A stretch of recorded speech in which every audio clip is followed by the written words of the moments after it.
The council chamber stretched so far that Tae-min could barely see the other end. He stood in the center of a massive circular room, surrounded by beings from across the galaxy.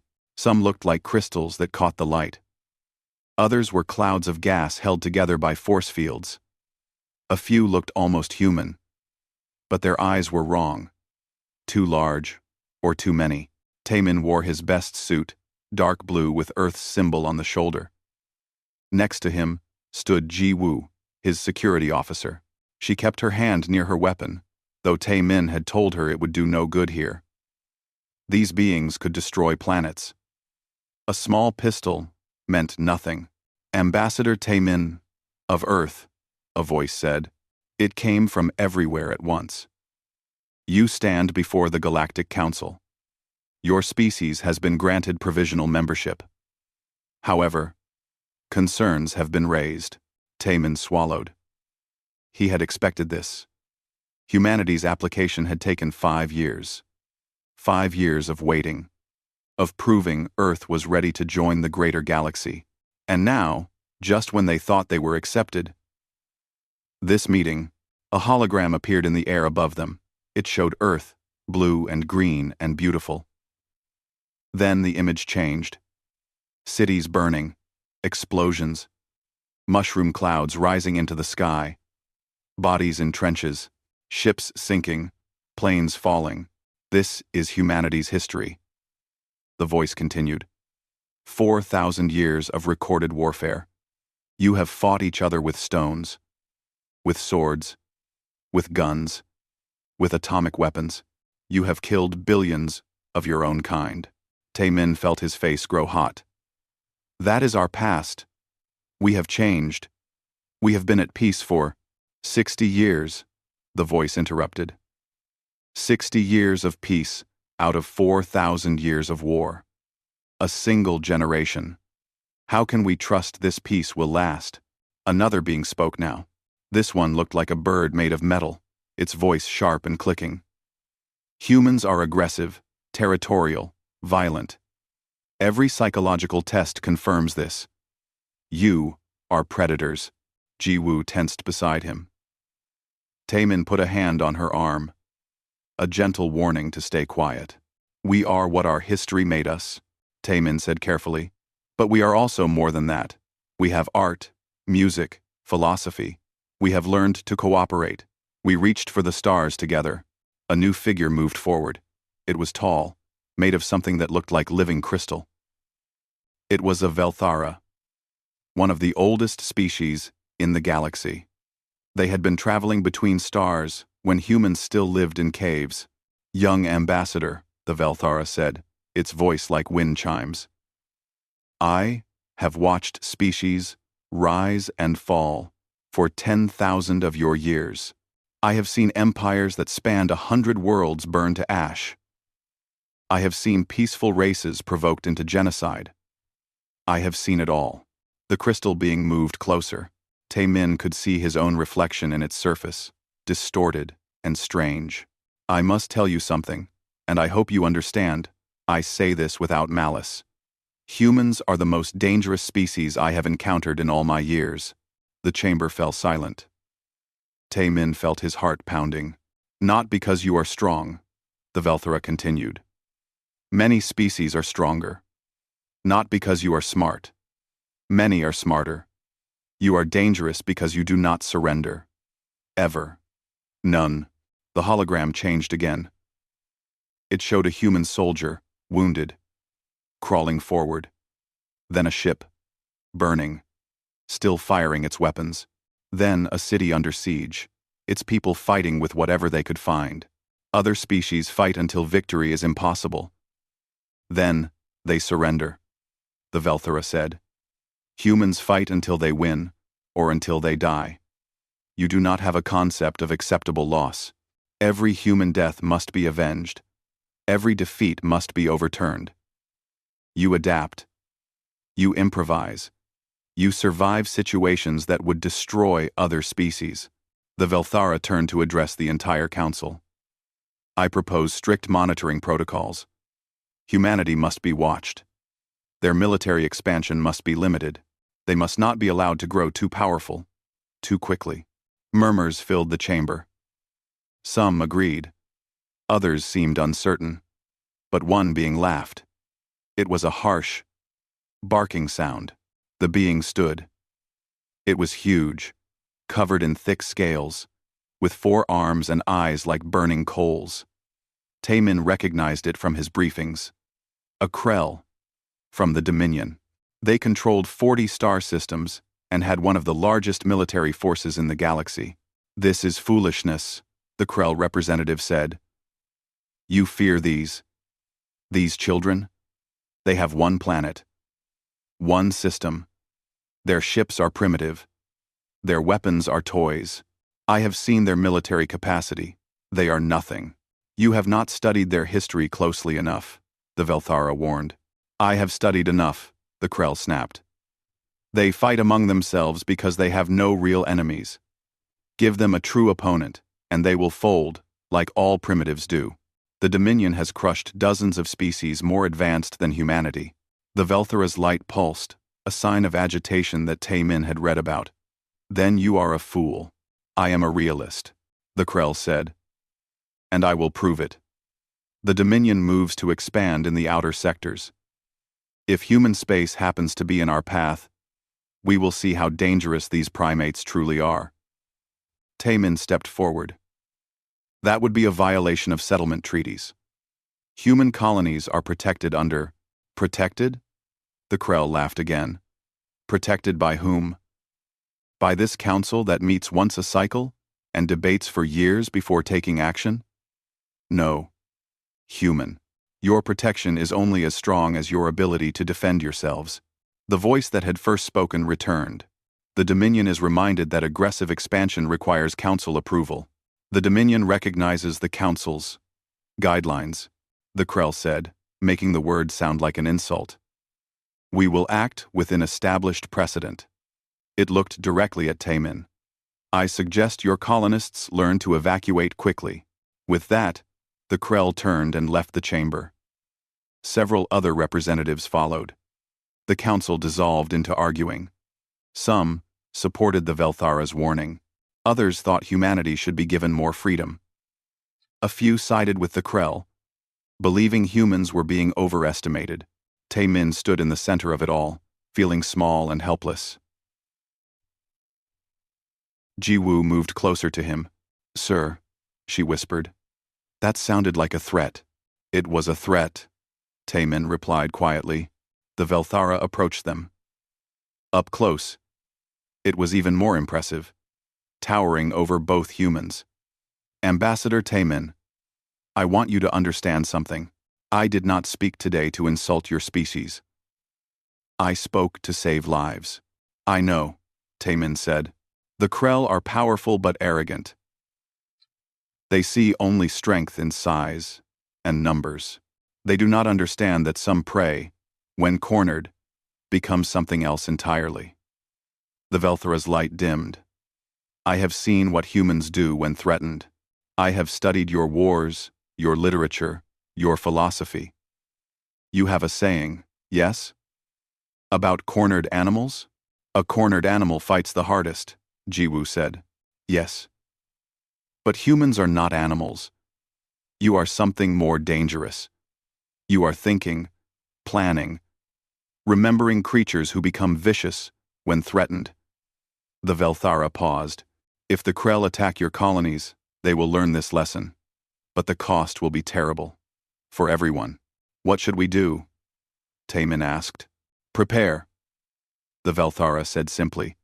"Prepare for war, because it is coming, and when it arrives, the galaxy will learn why I tried to warn them." The ancient being moved away, leaving Taemin and Jiwoo alone in the emptying chamber. Around them, holographic displays showed maps of known space. Taemin found Earth, a tiny blue dot. Then he found the Krell Dominion, a massive red sphere expanding slowly outward. The two territories were moving toward each other. "How long?" Jiwoo asked. 2 years, Taemin said. "Maybe less. Our colony on New Jeju is right in their path. We need to warn Earth." "I will," Taemin said. But I fear they will not listen, or they will listen and still not believe. Humanity has been at peace so long, we have forgotten what war truly means. They stood together in silence, watching the maps. Neither of them knew that in less than 2 years, those maps would be redrawn. Neither knew that the Velthara's warning would prove prophetic.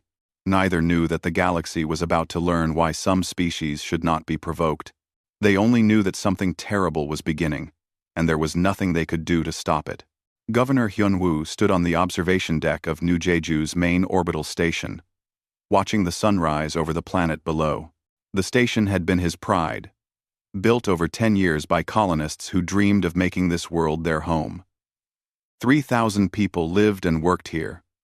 Scientists, engineers, families, children went to school in the Eastern Ring. Couples got married in the garden pods. Old people watched the stars and told stories about Earth. He sipped his morning coffee and checked the daily reports. Crop yields were up.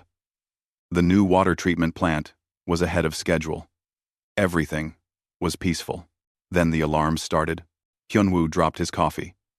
The cup spun away in zero gravity, brown liquid forming perfect spheres in the air. He grabbed a nearby rail and pulled himself to the command center. "What is it?" he demanded. The young officer at the sensor station looked terrified. "Ships, sir. Lots of them. They just appeared at the edge of the system." The main screen showed the contacts. 20 red dots, all huge, all moving toward New Jeju. Hyun-woo felt his stomach drop. "Identify them." "Krell Dominion battle fleet, sir. They're broadcasting on all frequencies. Let me hear it." A harsh voice filled the command center. "Attention, human settlement. This system now belongs to the Krell Dominion. You have 48 hours to evacuate. Any remaining structures will be destroyed. This is your only warning." Hyun-woo stared at the screen. 48 hours. They had 3,000 people on the station, and another 50,000 on the planet below. The colony ships had left years ago. They had no way to evacuate everyone in 48 hours. They barely had enough shuttles for 1,000 people. "Get me Earth," Hyun-woo said. "Get me the Galactic Council. Get me anyone who can help." The communications officer shook his head. "Sir, the Krell are jamming long-range communications. We can talk to the planet, but nothing beyond the system." On the planet's surface, Sung-min was working in the engineering bay when the emergency broadcast came through. She was a small woman with calloused hands and grease under her fingernails. She had spent 3 years building the station's fusion reactor, piece by piece. Now someone was telling her to abandon it. "This is insane," she said to her team. "We can't evacuate everyone. The governor knows that. Right?" Her assistant, a young man barely 20, nodded. "He knows. But what choice do we have?" Sung-min looked up at the ceiling, as if she could see through it to the station orbiting above. Her sister worked up there. Her sister and her 2 nieces, both under 10 years old. "We fight," she said quietly. "With what?" "We're a colony. We have mining equipment and cargo haulers. They have warships. Then we get creative." Dr. Bora heard the news while she was studying local plant samples. She was a xenobiologist, fascinated by the unique ecosystem that had evolved on New Jeju. The planet had life. Simple, but beautiful. Plants that glowed at night, insects that sang in harmony. She had spent 5 years cataloging it all. Now the Krell were going to destroy it. Bo-Ra opened a communication channel to the Krell fleet. Maybe there was a misunderstanding. Maybe they could negotiate. She was a scientist, trained to find solutions through reason and discussion. Krell Command. This is Dr. Bo-Ra of the New Jeju Research Institute. I request permission to speak with your commander. There was a long pause. Then a face appeared on her screen. It was a Krell, all scales and burning eyes, looking at her like she was an insect. What do you want, human? I want to discuss a peaceful solution, Bo-Ra said, keeping her voice calm. This planet has a developing ecosystem. It's scientifically invaluable. Surely we can reach some agreement. The Krell commander laughed. Agreement? We gave you 48 hours. That is our agreement. But there are children here, families. We need more time. That is not our concern. The Krell leaned forward. Let me teach you something about the galaxy, little human. The strong take what they want. The weak make way or die. These are the rules. Those are not rules. Bo-Ra said, her calm breaking. Those are the words of bullies and cowards. The screen went black. 2 minutes later, Bo-Ra's research facility exploded. The orbital bombardment came without warning.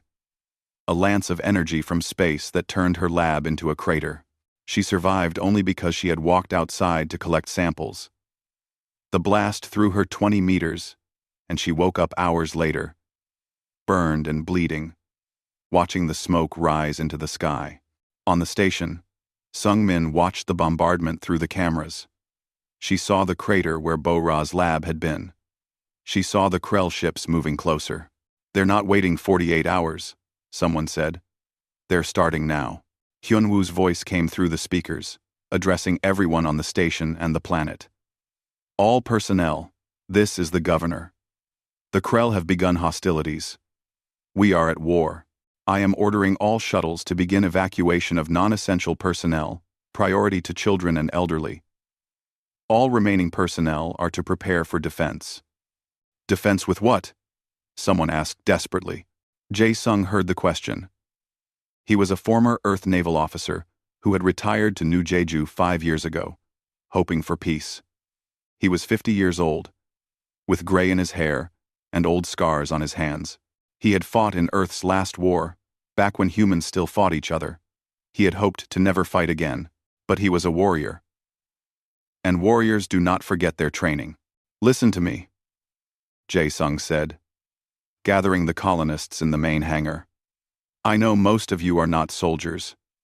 You're farmers, engineers, teachers, but right now, we need fighters. I need volunteers. Kroos. In fighters. Hands went up. Too many hands. Sung-min was there, her jaw set. Others came forward. Some young, some old, all determined. We have mining charges, someone said. Enough explosives to level a mountain. We have cargo haulers with ore scoops, another added. They're not weapons, but they're big and they're tough. The station has maintenance drones, Sung-min said. I can reprogram them. Maybe turn them into missiles. Jae-sung nodded slowly. It was not much, but it was something. Okay. Here's what we do. The Krell think we're helpless. Let them think that. We evacuate the obvious targets, but we leave surprises. Every ship that comes close, we hurt it. Every landing force, we bleed it. We make them pay for every meter. They'll destroy the station, someone said quietly. Probably. Jae-sung agreed. But not before we get our people out. And not before we show them that humans don't just roll over. The Krell attacked the station 36 hours later, 12 hours before their deadline. They came in fast, confident, expecting no resistance. They found colonists in cargo haulers ramming their fighters. They found maintenance drones, loaded with mining charges flying into their engine ports. They found desperate people, who fought with whatever they had. Sung-min piloted one of the cargo haulers herself. She had no weapons.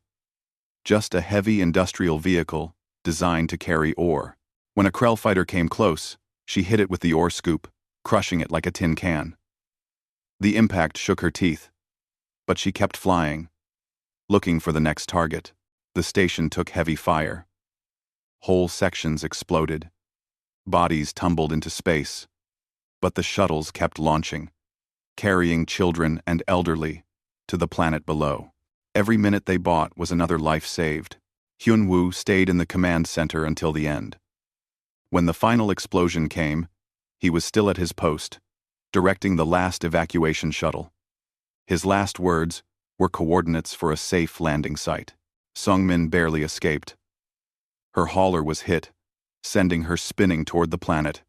She crashed in the ocean and swam 3 kilometers to shore. When she pulled herself onto the beach, she looked up and saw the station break apart, pieces falling like burning stars. 3,000 people had lived on that station. By the time it was destroyed, only 400 remained. The rest had evacuated. It was not enough.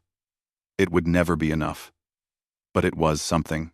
On the planet's surface, the survivors gathered. Jae-sung organized them into groups.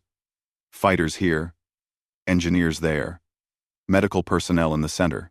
They had bought time, but the Krell were not finished. Ships were entering the atmosphere, preparing to land. Bo-Ra found Sung Min among the refugees. The doctor was bandaged and burned, but alive. "They killed my team," Bo-Ra said quietly. "They didn't negotiate. They didn't talk. They just killed them." "I know," Sung Min said. She was soaking wet, covered in cuts and bruises, exhausted beyond measure. "My sister was on the station. I don't know if she made it." They stood together, watching the Krell ships descend. "Earth will come," Bo-Ra said. "When they hear about this, they'll come." "Maybe," Sung Min replied. "But Earth is weeks away. We need to survive until then." "How?" Sung Min looked at the forests, the mountains, the caves that honeycombed the valley walls. She thought about the mining equipment, the industrial tools, the hundreds of colonists who knew this planet better than any Krell ever would. "We make them regret coming here," she said. "We make them bleed for every step. We fight until Earth arrives, or until we're all dead." Jae-sung approached them, carrying weapons taken from the station's small armory. "The Krell are landing in the North Valley," he said. "They have tanks and soldiers and enough firepower to level a city, but they don't know the terrain. They don't know us." He handed them both rifles. "Welcome to the war." The first Krell soldiers landed an hour later. They expected frightened colonists. They found angry humans with homemade bombs and nothing left to lose. Commander Ji-woo stood on the bridge of the Earth Navy ship Times, indomitable asterisk, watching the stars stream past. 3 weeks had passed since New Jeju sent its distress signal. 3 weeks of desperate preparation, of loading every ship, of calling in every favor. Earth's military was not large. Humanity had been at peace for decades. The Navy existed mostly for patrol and exploration. But when news of the attack arrived, everything changed. Every ship was mobilized. Every soldier was called up. Retired veterans came out of retirement. Factories that built civilian equipment started making weapons. Ji-woo remembered standing in the Galactic Council chamber when the Velthara warned everyone about humanity. At the time, she had been insulted. Now, she understood. The ancient being had not been condemning humanity. It had been warning others not to wake the sleeping dragon. The dragon was awake now. "Arriving at New Jeju in 10 minutes, the navigator announced. Ji-woo pulled up the tactical display. The Krell had a full battle fleet in orbit around the planet. 20 warships, each one larger and more powerful than anything Earth had. On the surface, Krell ground forces controlled most of the northern continent, but there was still resistance. The colonists were still fighting. For 3 weeks, they had held out, using the planet itself as a weapon. Reports spoke of avalanches crushing Krell tanks, forests burning to hide troop movements, mines turned into death traps. The Krell expected to conquer New Jeju in days. Instead, they were still fighting weeks later, taking casualties, growing frustrated. Every report made Ji-woo proud and heartbroken at the same time. Proud of the colonists' courage, heartbroken at the cost. "All ships, this is Commander Ji-woo. Remember your orders. We are not here for a fair fight. We are here to win. Use every advantage. Show no mercy. Make them regret attacking our people." The Earth fleet emerged from faster-than-light travel at the edge of the system. Immediately, the Krell ships turned to face them. Ji-woo could imagine their commanders laughing. 30 human ships against 20 Krell warships. The Krell ships were bigger, more advanced, more powerful. But the Krell had never fought humans before. "All ships, scatter," Jiwoo ordered. "Execute pattern Delta 9. The Earth fleet broke apart, each ship going in a different direction. The Krell hesitated, confused. They were used to formal battle lines, organized warfare. This looked like chaos. It was chaos. Controlled chaos.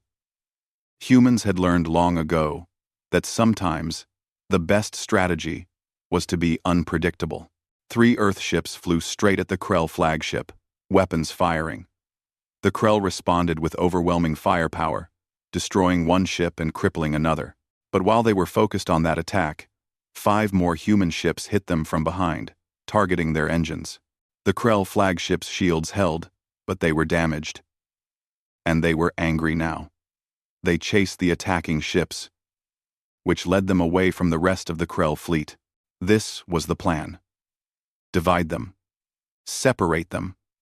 Make them chase. Humans had spent thousands of years developing guerrilla tactics.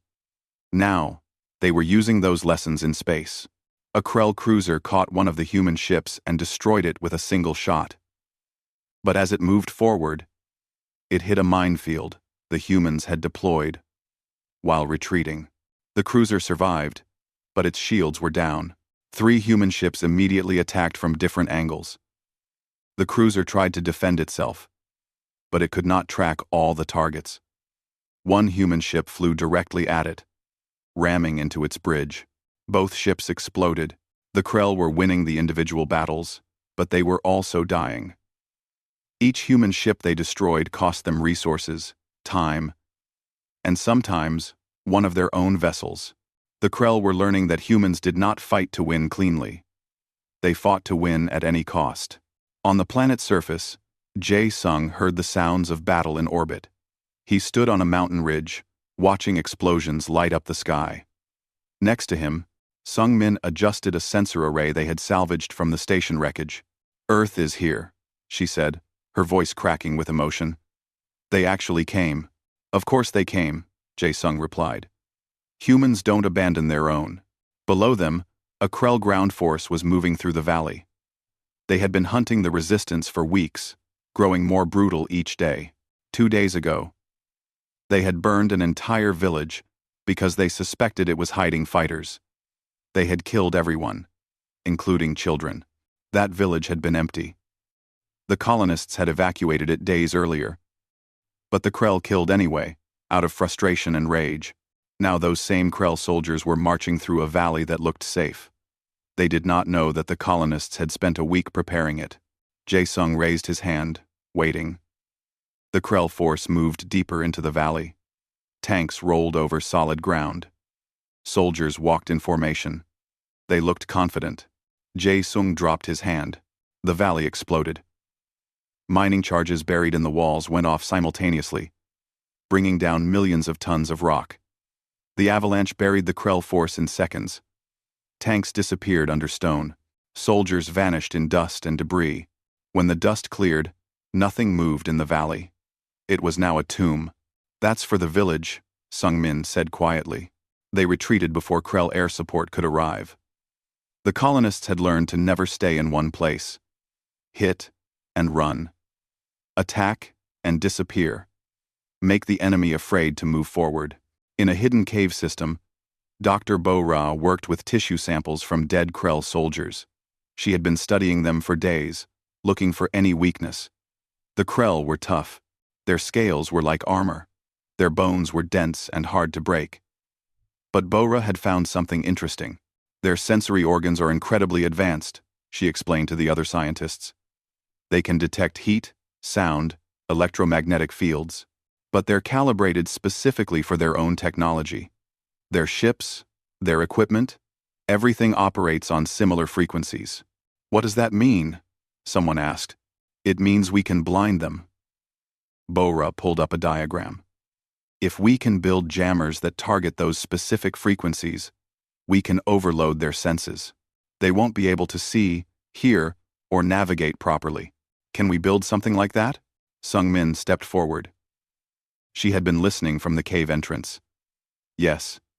It'll drain our power supplies, but yes, Give me 2 days. She built the first jammer in 1 day. It was crude, cobbled together from station parts and mining equipment.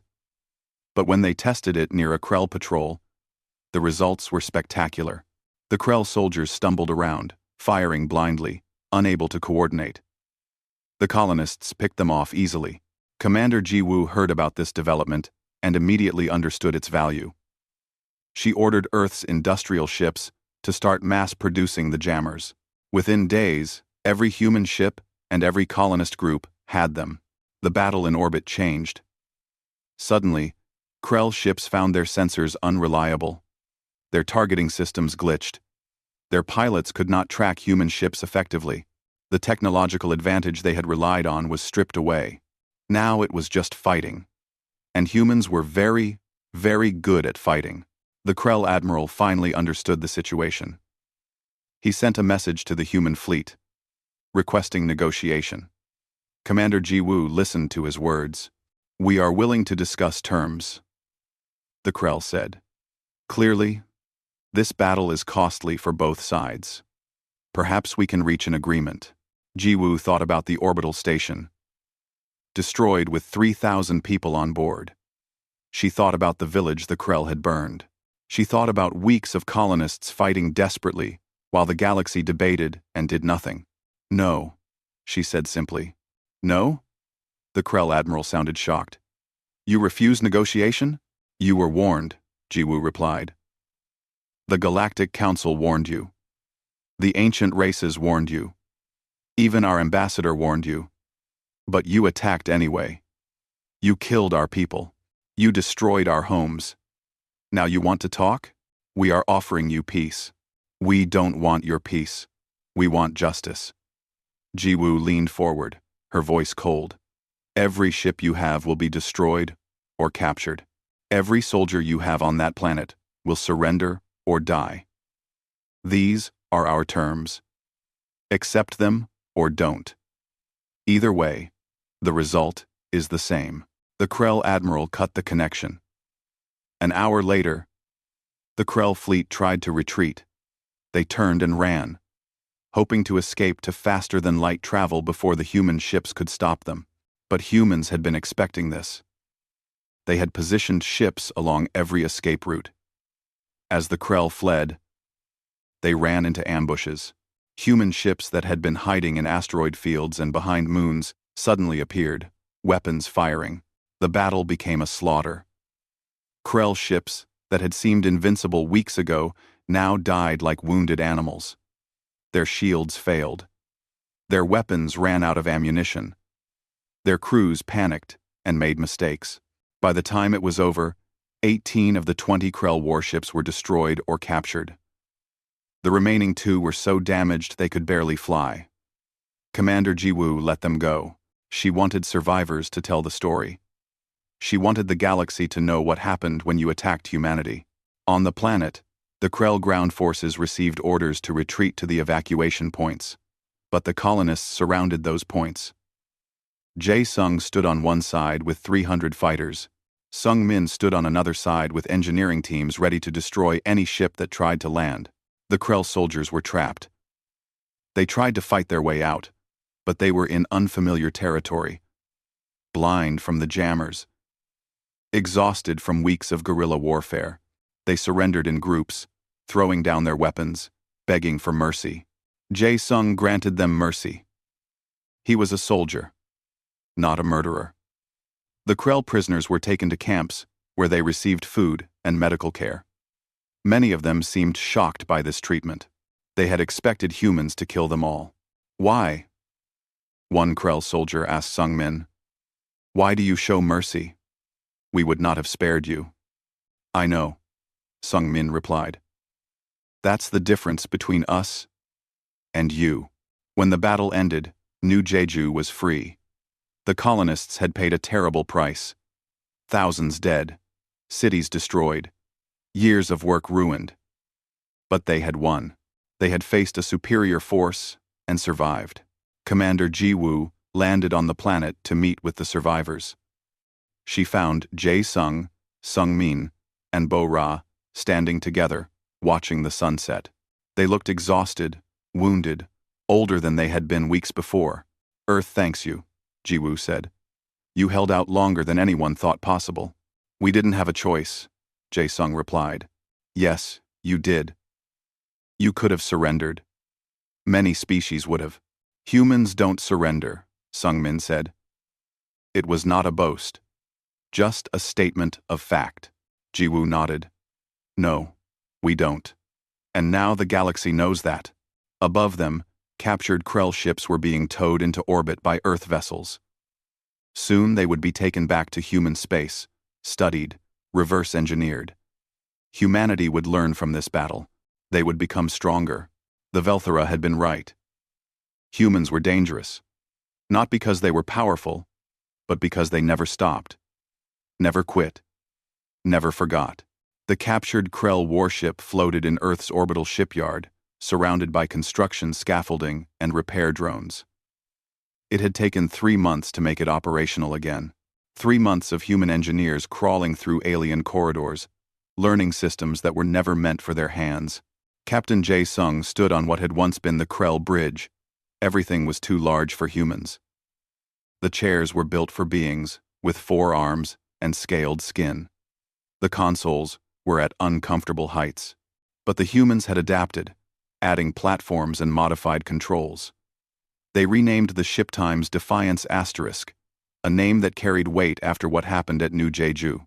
"All systems are green," Sungmin reported from the engineering station. She had been promoted to chief engineer, one of dozens of colonists given military positions. Earth needed their experience. These were the people who had fought the Krell face to face and won. "Good," Jae-sung said. He pulled up the tactical map. It showed Krell space, a vast territory that had taken them centuries to conquer.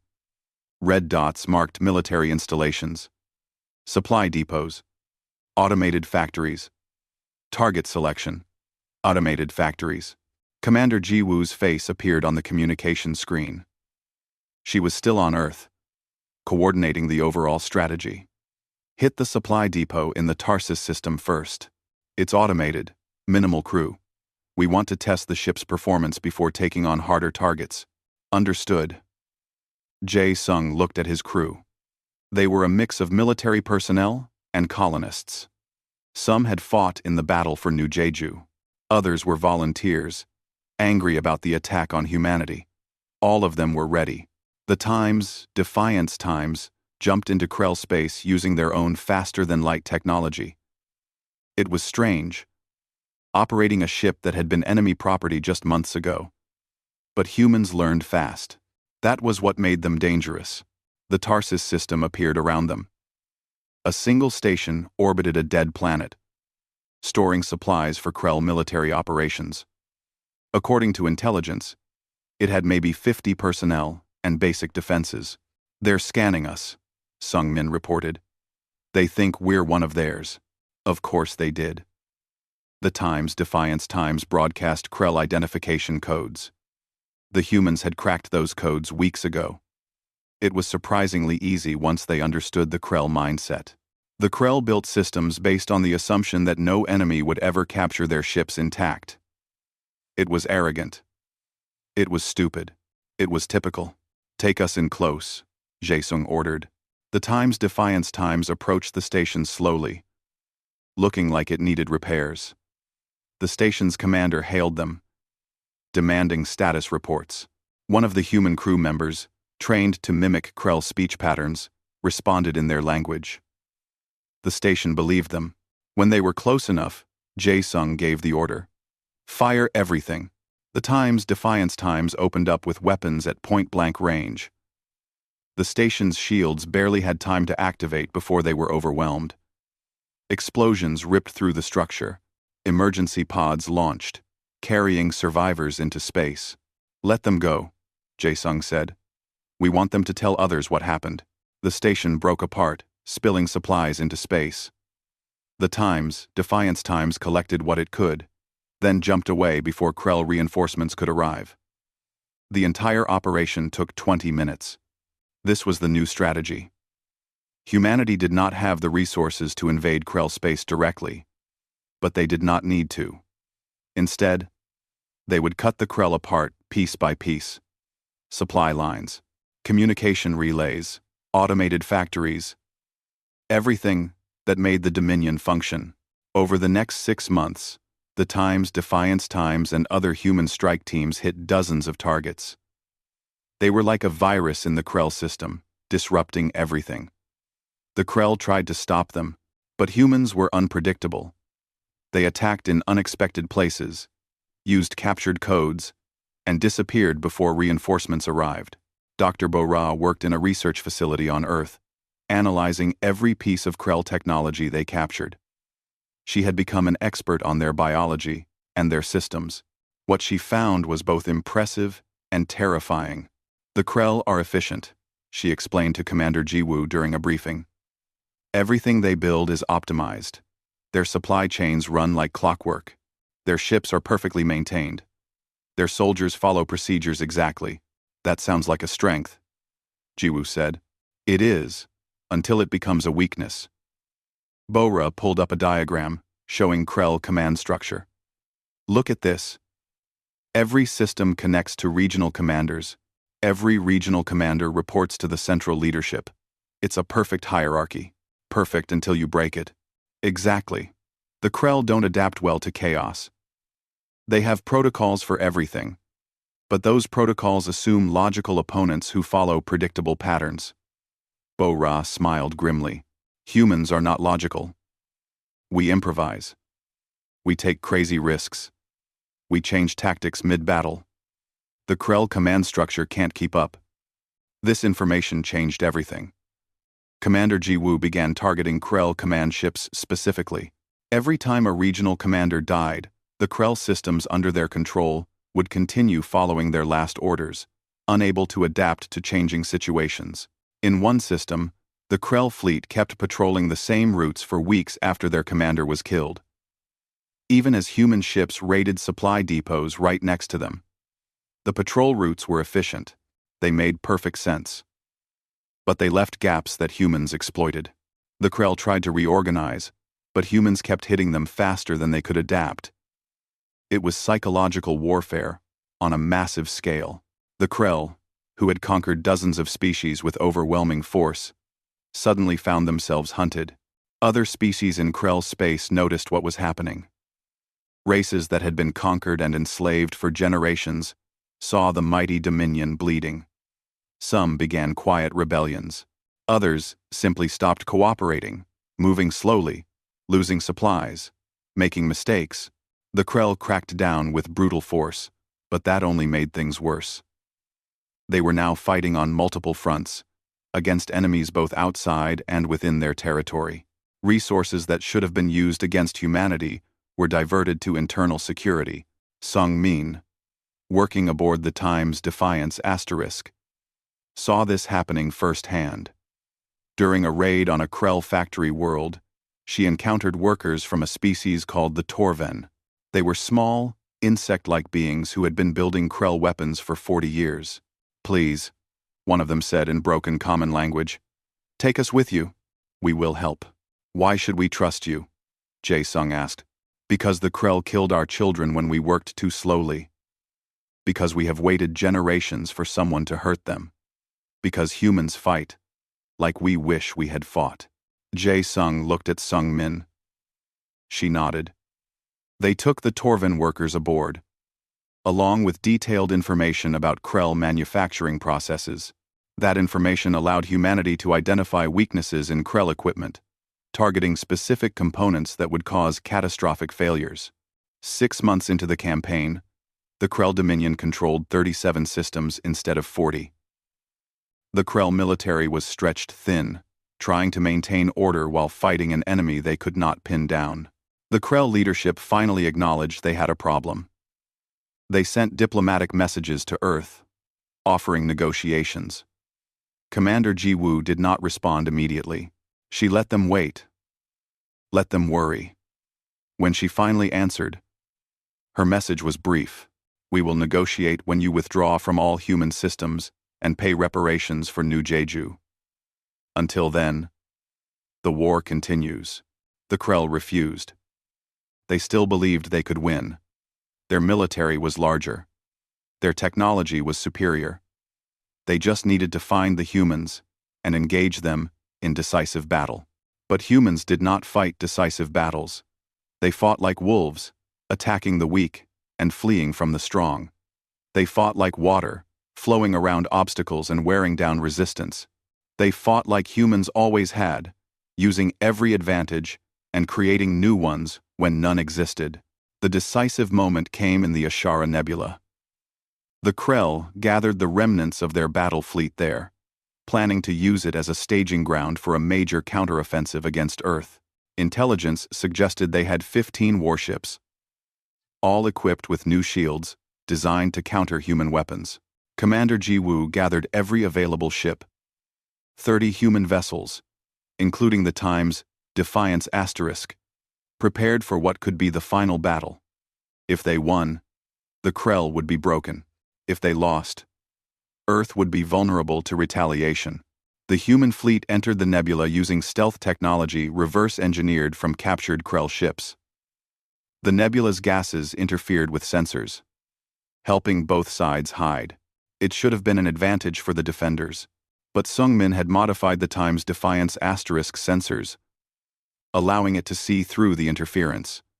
She had spent months studying Krell technology, and now that knowledge paid off. The human fleet could see the Krell positions while remaining invisible themselves. 15 ships, Jae-sung reported. They're in defensive formation, waiting for us. Good, Ji-woo replied from her flagship. Let them wait. All ships, prepare for coordinated strike. Target their command ship first. The attack came from 6 different directions simultaneously. Human ships emerged from the nebula, weapons firing, then disappeared back into the gases before the Krell could respond. The command ship's shields held, but it was damaged and confused. The Krell tried to form up, to create proper battle lines. But every time they moved into position, humans attacked from a different angle. The nebula became a maze of cat-and-mouse chases, ambushes, and desperate battles. 2 human ships were destroyed. 3 more were heavily damaged. But the Krell were dying faster. Their perfect formations meant nothing in the chaos. Their superior weapons could not hit targets they could not see. Their discipline became paralysis, as they waited for orders from commanders who were already dead. The Krell admiral, realizing the battle was lost, sent one final transmission. We surrender. Please, we surrender. Stop the attack. Commander Ji-woo heard the transmission. She thought about the 3,000 people killed when the orbital station was destroyed. She thought about the village the Krell had burned. She thought about colonists fighting for weeks with improvised weapons while the galaxy did nothing. No, she said. Commander, they're surrendering, her second officer said quietly. They showed no mercy when our people begged. Why should we? Ji-woo's voice was cold, empty of emotion. Continue the attack. The remaining Krell ships tried to flee. Most did not make it. The nebula became a graveyard, filled with burning wreckage and escape pods. Some pods were recovered. Others were left to drift. When the battle ended, the Krell Dominion's military was effectively destroyed. They had maybe 5 operational warships left in their entire territory, scattered across dozens of systems. It would take them decades to rebuild. The human fleet regrouped outside the nebula. Damage reports came in. Casualties were counted. Victory was confirmed. But aboard the Times, Defiance, Asterisk, Jae-sung felt no joy. He had been a soldier long enough to know that every war had a cost, even for the winners. We did it, Sungmin said quietly. The Krell are finished. Yes, Jae-sung agreed. Now comes the hard part. What's that? Living with what we've done. The Galactic Council chamber looked exactly as it had 2 years ago. The same vast circular room. The same mix of strange beings from across the galaxy. The same sense of ancient power and slow-moving bureaucracy. But everything felt different now. Ambassador Taemin stood in the center again, but this time he was not alone. Commander Ji-woo stood beside him, wearing her military uniform with medals that had not existed 2 years ago. Captain Jae-sung was there, representing the colonists.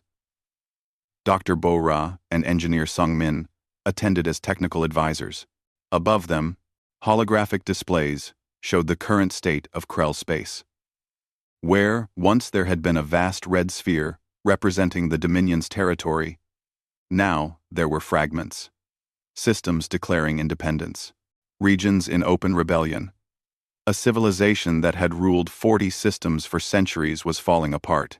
The Velthara appeared first, its crystalline form catching the light. Ambassador Taemin. Commander Ji-woo. The Council recognizes your presence. Thank you. Taemin said. His voice was steady, but inside he felt a mix of emotions. Pride at what humanity had accomplished. Grief at the cost. Anger at the galaxy that had warned the Krell but done nothing to stop them.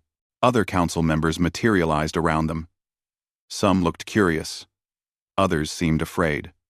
The Krell representative was there too, looking smaller somehow, diminished. His scales were dull. His eyes were no longer burning with confidence. The Council has reviewed the conflict between humanity and the Krell Dominion, the main voice said. The evidence shows that the Krell initiated hostilities, attacking the human colony of New Jeju without provocation. However, the human response has been extensive. Extensive, Ji-woo repeated flatly. The Krell Dominion has effectively collapsed, another council member said. This one looked like a cloud of gas, its voice sounding like wind. Half their territory is in rebellion. Their military is destroyed. Billions of beings are suffering because supply chains have broken down. Children are starving because food shipments no longer arrive. Children were starving before, Sung-min said sharply. The Krell enslaved entire species. They killed anyone who resisted. Where was the Council then? The Council moved slowly. The gas being replied. We seek consensus, not hasty action. People died while you sought consensus, Taemin said. 3,000 of our people died in the first hours. Thousands more died fighting. The Krell gave us no time for debate. They attacked, and we defended ourselves. The Velthara moved forward. Its light pulsed slowly, like breathing. I spoke at the first meeting. I warned the Krell. I warned all of you.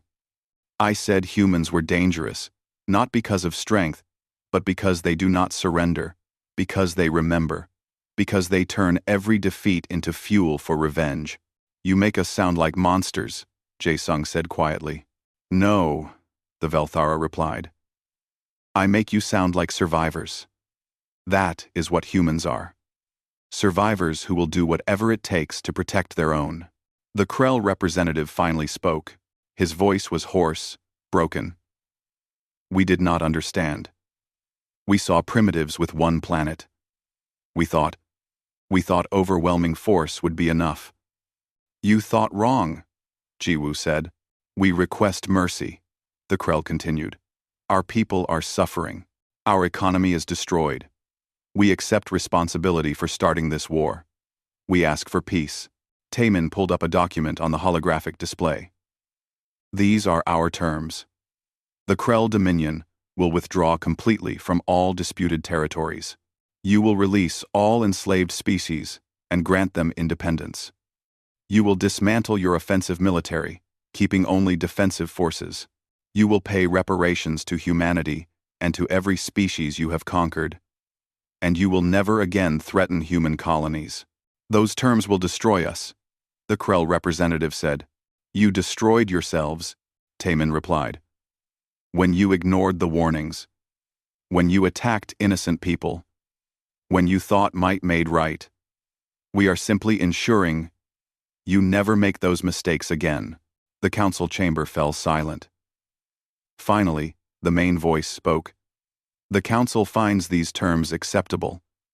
The Krell Dominion will comply, or face complete isolation from the galactic community. The Krell representative bowed his head. We accept. There is another matter, the Velthara said. The question of humanity's status in the galaxy. Before the war, there were concerns about human aggression. Now, after seeing what happened to the Krell, those concerns have intensified. Taemin had expected this. You want to restrict us, limit our expansion, keep us contained. Some council members feel it would be wise, the gas being said, for the safety of all species. Jiwoo laughed. It was a harsh sound that echoed through the chamber. Let me understand this correctly. The Krell attacked us. We defended ourselves. We won. And now? You want to punish us for winning? Not punishment, another council member said. This one looked like a plant with multiple trunks. Protection. If humanity can destroy the Krell Dominion, what else might you destroy?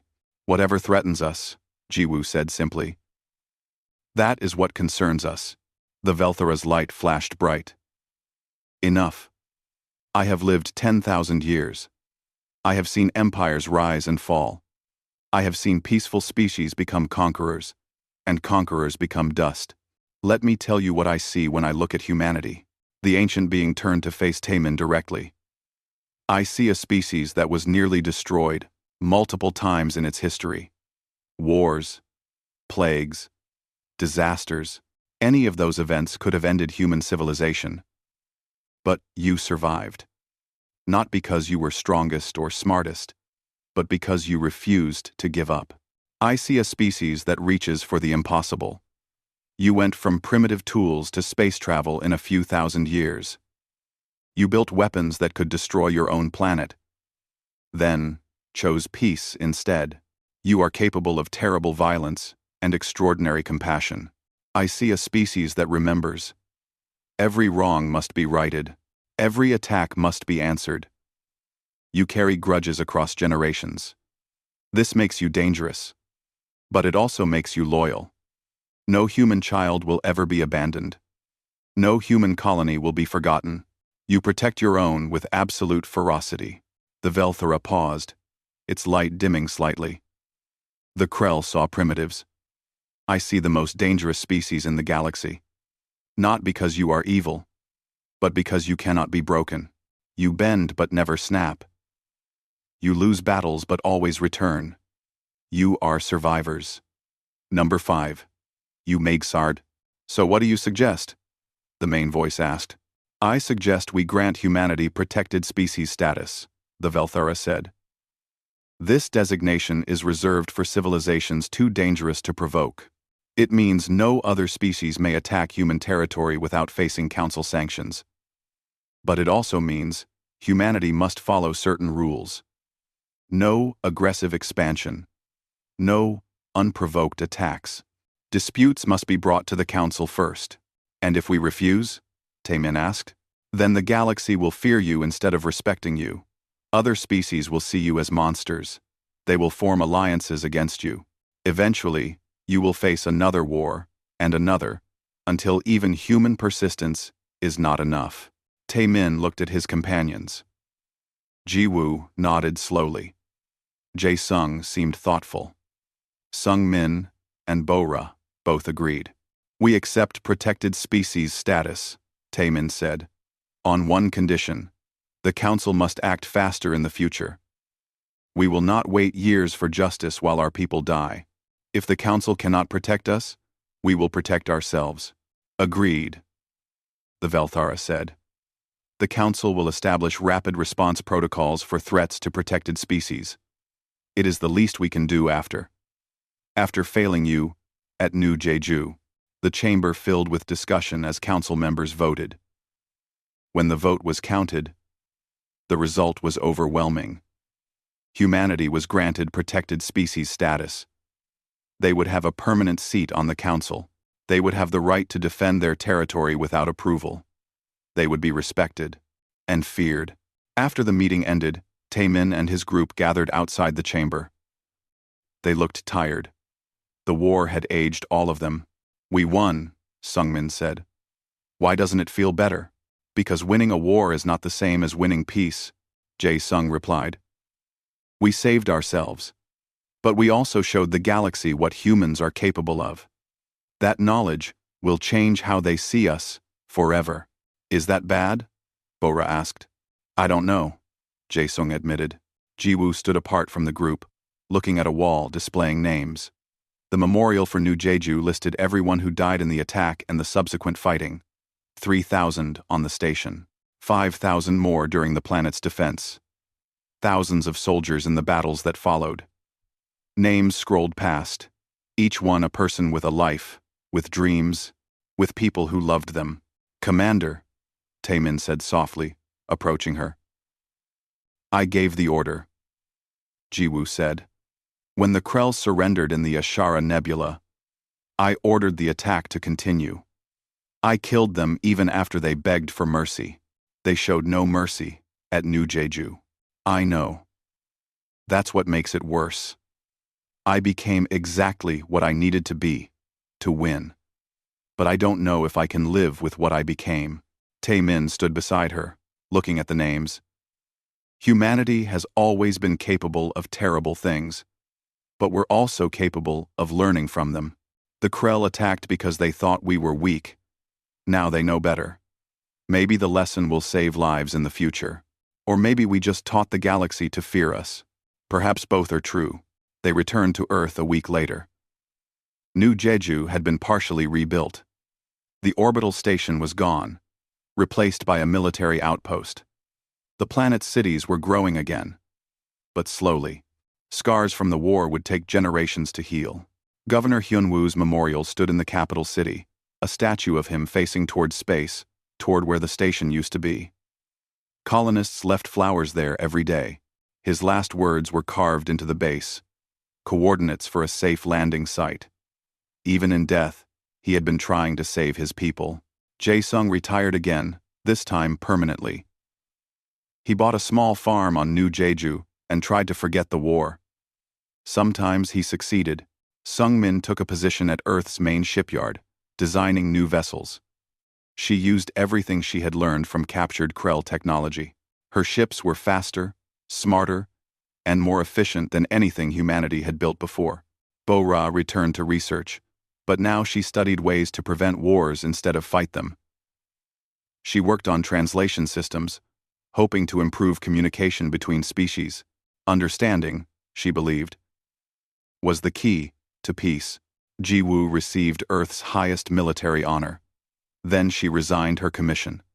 She could not continue serving after what she had done. Some called her a hero. Others called her a war criminal. She called herself neither. Just someone who did what was necessary and would pay the price for the rest of her life. Taemin remained as Earth's ambassador to the Galactic Council. He spent his days navigating complex politics, making alliances, ensuring humanity's voice was heard. It was exhausting work, but necessary. One day, 5 years after the war ended, he received a message from the Velthara. The ancient being wanted to meet privately. They met in a quiet garden on Earth, under trees that had been growing since before humans went to space. The Velthara's crystalline form seemed almost peaceful here, its light reflecting off leaves and water. I wanted to speak with you, the Velthara said, about what I said in the council chamber. About humans being dangerous? Yes, I want you to understand that I did not say it as criticism. Every species is dangerous in its own way. The Krell were dangerous in their arrogance. Humans are dangerous in their persistence. But danger is not evil. Fire is dangerous, yet it also provides warmth and light. Are you saying we're like fire? Taemin asked. I'm saying you're like survivors. You do what you must to protect your own. This makes you terrible enemies but extraordinary allies. The galaxy will learn to appreciate the difference. I hope you're right. Time will tell. The Velthara paused. I also wanted to apologize. I warned the council about humanity, but I should have done more to stop the Krell. I knew they would attack. I could have prevented it.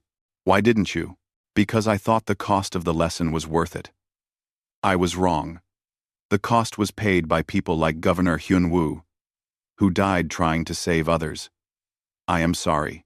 Taemin looked at the ancient being and saw something unexpected. Regret. Even after 10,000 years, it could still feel regret. We all made choices, Taemin said. Now we live with them. The Velthara left soon after. Taemin sat alone in the garden, thinking about everything that had happened. The warning that was ignored. The war that followed. The price that was paid. Above him, stars were beginning to appear in the evening sky. Somewhere out there, other species were watching Earth, wondering if humans would remain peaceful or become conquerors themselves. Taemin did not know the answer. Nobody did. Humanity had proven it could survive. Now it had to prove it could thrive without becoming the thing it had fought against. The Galactic Council's warning about humanity had been ignored. The aliens paid the price. But in the end, everyone paid. And humans, for better or worse, were very good at surviving.